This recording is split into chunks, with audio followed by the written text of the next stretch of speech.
adeswan ma ye bema mu nyina ajo asanso amamokwaba eba fast enmenon som ekase no eso ema so sensam ahodo ayaboabo ano no ye de brem se enmenon som kase ensam no edo so pa nemom de edimu akotene bi ene se NDC amanyuko ne ene yo de kokobonsam akode ama electoral commission sanso ena the teachers for enkabomko ye your friend you tag no omo de atodwa se o cheche ni ba ko ho no e wo se yi lady e wo school mu sanso ena mra hyebenyoni ye o gina mu e de ma asen central ona mo Kennedy Japan e de atodwa e se ohawa hodo e koso e wo mamu no e ye Pentecost for ena de oha no eba we eni oboase mu nsam eni gide kase nya ka bomu se enmeno son kase ya me oba pa Salome Najok me de ebro ena se enkonfama best kitchen so pedwan papa pa didia kopiemu e best kitchen oboase a e kira kwan e woni nsuta wo mo ene to mo parliament no ene eben sanso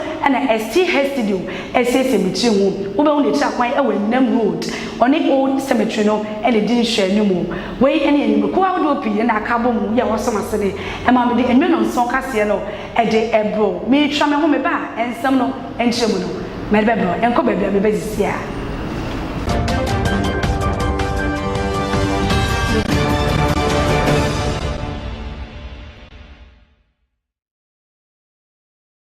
Ghana adesman ma ya sanso emomakwaba afei ensam no enchire mu ankasa enie NDC amanyuko no e de ato electoral commission ya ye twanite wa isi no enim ese emra ya wo mu ede ba e wo memu no e ya de wo mu ebo en so emra ya ye tuni di representation of people amendment act ya ye twanite wa ropa no wo mo se wo mu ebo en so kra esan se isi e pe kwan bi ya wo de e fa so ama mfepi menu eni eduenu abato no wotimi ewia e de ama MPP fo wo mu e tro so en wo chem se e wo se isi boss etimi edi nani eto fompa se e wo se eye ropa no e betimi akoso de a ene wo momode a se o mamu afo na ba bia ropa no e betimi akoso se be ye na ntiase eni pepepe yo e betimi aba ede ama o my Ghana opanyipa yo no ene da eye ropa edwumeko no enimu ene de sanse mu na etudwa. Ladies and gentlemen, the NDC is represented on the advisory committee on ROPA set up by the Electoral Commission to work out modalities for its implementation. There are several issues he would clearly articulate during the committee's deliberations. We, however, for the avoidance of doubt, wish to make public one of those positions. As far as the NDC is concerned, if ever ROPA is implemented, it should be on an everywhere or nowhere principle. Sure.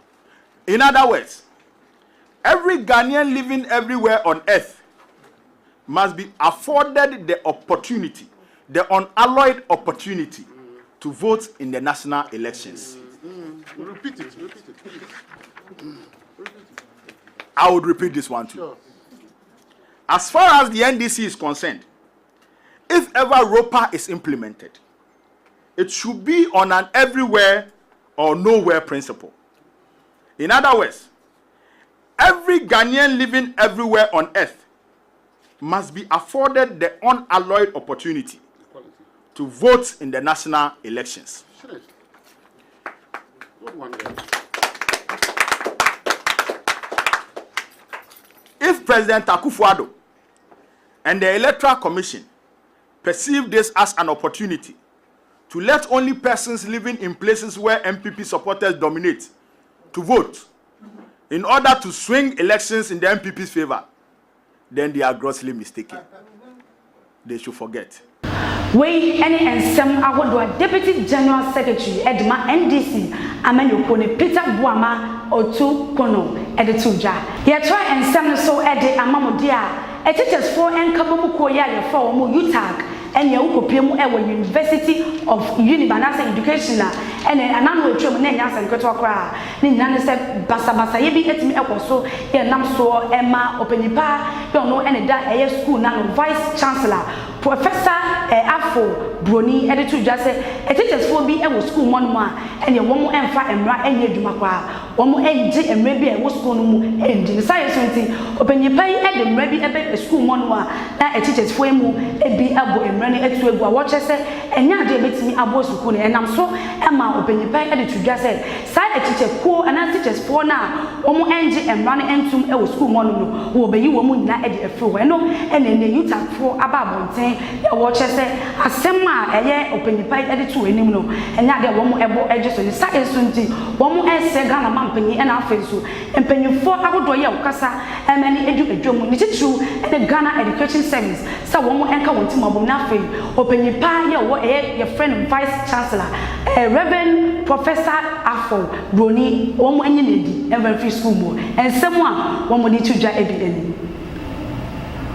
and polarization on UW campus is at variance with His Excellency Nana Addo Dankwa Akufo-Addo's charge that the VC should reconcile all factions regarding the impasse which existed before his investiture. As of now, over 30 people have been sacked, suspended, or demoted arbitrarily. Having failed his assigned task, it is the considered position of Utah that Professor Afo Broni should resign honorably to save University of Education Winneba from further chaos. Utah is demanding an unconditional reinstatement of all staff who have been dismissed, demoted, or suspended. UTAC identifies with the student protest, but we urge our dear students to continue peacefully to press home their demands. UTAC calls on UW Governing Council to be up and doing as a responsible council and make sure that calm is restored on campus. We call on our cherished UTAC members on UW campuses to stand up for their legitimate rights and should not allow themselves to be intimidated. I repeat, should not allow themselves to be intimidated. When any someone a teachers for and kabum ko ya ye for mo Utah no e de to Ghana for enim. Me to and some so e de amamodia na opanyipa na se emrahye bedwani ye ono e ne giremu e de ma ade hye ye wo Asen Central abato empesua so Kennedy Okompreko e Japan ene o de atudwa se ohaw ahodo ye ekoso e wo memu no oni de won faso bo ne emfa mbo bia enua ene eye the Church of Pentecost asafo no wo chemu a ene tons ahodo ye wo ebo e wo memu no eye sisi waso pa empo emfaso di bia enu yes wo mu ebo sa tons no ene nti ohaw bia wo mu e wo memu no eye the Church of Pentecost o twane sem so ene wo chem sem sa wo be hwa enkofuko bia na se ni patutru bi ya na wo mu e wo the Church of Pentecost mu a na eto mi ba wo mu eyi wo modi science nti wo mu ba bonten a na wakwa bie asori fofo ye no be nam so e ma tons ene ensem fata no wo mu ekeka e de che o my Ghana enu nti wo se the Church of Pentecost wo mu e ka nti bom na afei wo hwe tons ahodo ye a wo kasa e wo omemu no e betimi eja se be ye na pepepe yo e betimi aba omemu ensem a Okompreko e Kennedy e Japan e le tuja e bi.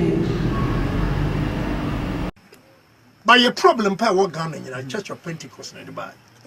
Yeah, Pentecost, yeah. Yes, yes. Pentecost. Yes, yes. Eda new. Yes. For some we run animal catch them. Yes. Eda for some of Yes. Oh yeah. Yes. Means not that. I mean, Ghana problem again. I was a sorry. I was Ghana in a Church of Pentecost. I didn't hear. Church of Pentecost.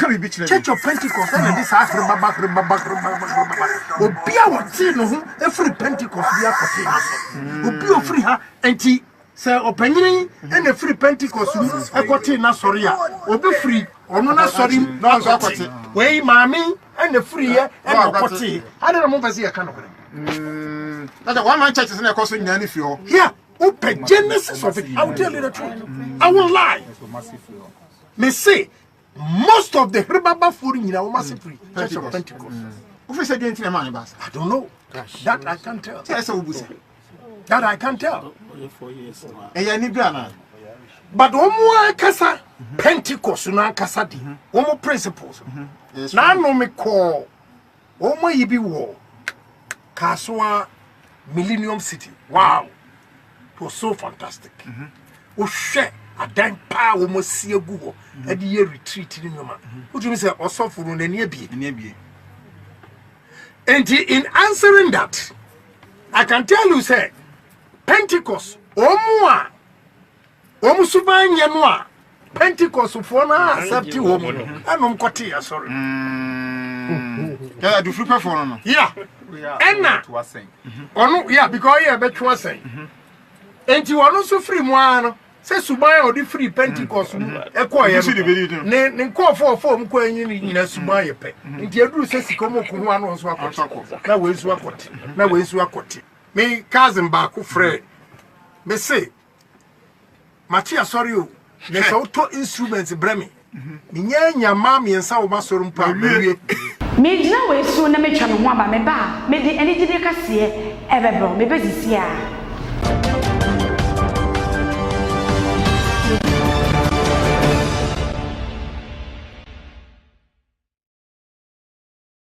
yes I so emoma kwa ba biem afede du so no eni gide kase The Golden Lady dwumadi a Fast Television ene empanifo etitru bi aka yiti abomu a ye beye ede aboa emma ne titru ene emma ya wosi so se beye na wo mo ebenya bebe esi ewo ban mu ne saye so nti ye koy emma ye ne opanyi kwantrefo ye ono ene da Japan auto pass edidi nkomo ya wo chemu se e wo se dwumadi emma ya ye wo boase adanse de ntra ene oman mo fa na bebe a ede wo mu ehye se dwumadi se beye na ebeboa wo we any ensemo a Korea woman editor fast kase eni.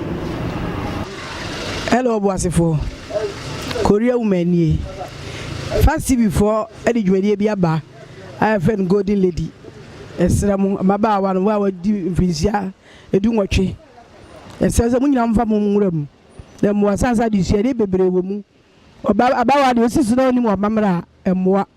Nti esemu nyina mfa mu nwuram se be ya ba hu amamre ekoya be fa so abo abrabo. Ebi na nyame di nema bi adua mu na nsu nnim. Nse na mwezu mu obi ya hu ni talent ya nyame de ma no. Nti maba wa na wodi mfirisi adu nwotwe ko no. Mfa mu nwuram na mu amu nyina me da mase. Kwanti bia ekowie e wana boboa no Ghana de Shimai ha ene de kase nna ebesie medi ede oba pa Salome Najok enase enkonfama esti hair studio se we see me tion so ena best kitchen Ghana de Shimai makram